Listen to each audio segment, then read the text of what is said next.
এনসিপির পদযাত্রায় ছাত্রলীগের হামলায় রণক্ষেত্র গোপালগঞ্জ, 4 জনের প্রাণহানি, চলছে কারফিউ।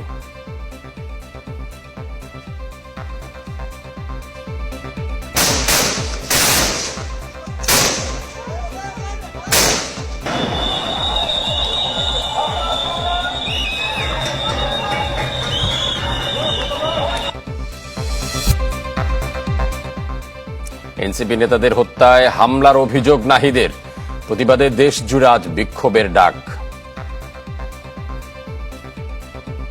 যারা এই ঘটনার সাথে জড়িত, যাদের পরিকল্পনায়, যাদের অংশগ্রহণ এবং যারা হত্যা চেষ্টা চালিয়েছে, তাদেরকে দ্রুত সময়ের মধ্যে, আগামী 24 ঘন্টার মধ্যে তাদেরকে গ্রেফতার করতে হবে। এবং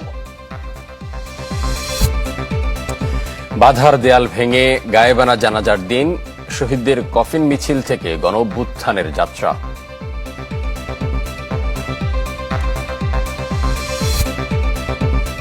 পূর্বশত্রুতায় রাজধানী মোহাম্মদপুরে যুবককে কুপিয়ে হত্যা, আদাবরে দুর্বৃত্তের গুলিতে গাড়ি চালক খুন।